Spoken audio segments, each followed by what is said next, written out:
This lesson is on using Ajax to run a select statement and then view the results of that select statement on a web page.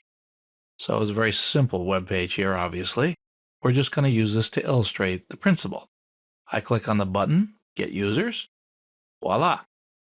I see user ID and pass1. These are the user codes that we used before for doing logon authentication. So let's go look at the code. So we'll go down to the body. Very simple button. Once again, I'm not even submitting this. I'm just setting up a thread with Ajax. On click, I call View Users. I have a division ID here of valid users, and I have an error div for color equals red. All right, let's go up to the top now, and let's look at it. Our standard must copy this code at the top of every Ajax program. Here's the function, View Users. If the request object is good, we open, we post, and here's the program I wish to call. Again, I put the suffix of underscore Ajax at the end of it for clarity. Standard content type, onReady state change. We're going to run the function, listen for the two codes, and we're going to get a response. Put it in return data. Now, return data is a little bit more complicated this time. Return data is an actual table. So I don't want to put all that code inside of all this code. So I'm just going to call a function I wrote called process data, and I'm going to pass what came back from the program up here in the response text area. Let's go down and look what comes back. Actually, before I do that, just very quickly, you can see here we have to do a send even if we don't have any data to pass. I'm passing dummy here. I'm not really using the data for any reason.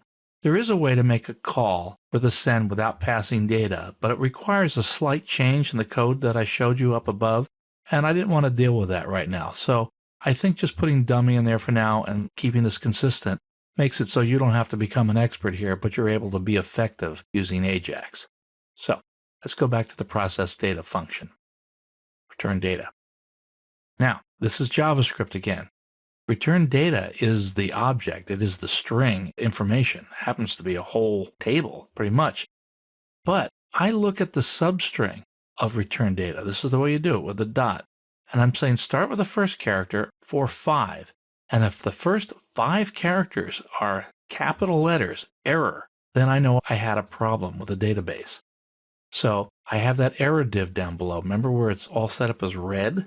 So I get the element ID on that, get a handle on the division, the pointer to the division here in the variable, and then I set the inner HTML to be error on database. I should probably display the return data as well to get the full message, but for now, I'm just going to return that.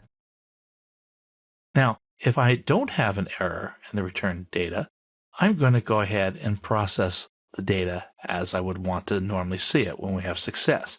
So instead of putting this in the error div, I'm going to put it in the valid users div. Let's go down just a little bit. See, I have an empty division down there, valid users. It's not in red though. So I get the element by ID on that, put the pointer. Now I'm going to set the inner HTML to be return data. That's what came back in the response text area from this program. Okay, let's go look at that program now. So here we are. Now this is a bit more complicated now. We're starting to do some real work. I have a couple of variables that I want to initialize up here. And I have something here, 811 common functions. And that's included in your working files. And that contains the kind of functions that you've seen in the past that I've done where I handle the select statement results and simplify the SQL code that we put in our main program. So I have a select. I select user ID and password from valid users. Order by the user ID. Select results. Remember, that's a function in there. I pass the statement that I just built to that function, get the SQL results, and I have that error or rows thing. This is stuff you've seen before. I've done the same technique where I have error, and I can put error on DB, error rows, and I create a variable here called $myTable. No real table in this, but down below, when we have a success, we will have myTable. So let's go down here. We're doing a for loop for the number of rows that came back, so I mean it's a success, and it is if we fell through this loop. And now I get the user ID and password, just like we've done before off the SQL results array, and I build this table, the beginning row, the ending row, with the cells as user ID and password. And you saw that table. It all worked really good. End the table, and I just print my table. So that's sending the whole table back from the program. And it's placing it. Let's go back to the code, back here in process data. It's taking that table, that return data, and setting that return data onto the inner HTML of the valid users div. And we don't see that at first, of course, because when we first come in here, it's empty. So we didn't have to make it visible or invisible. It just simply was empty. There was nothing to see here. Okay, let's go back. We're not going to see a change here, but each time I click that, it's bringing the table back right onto the web page.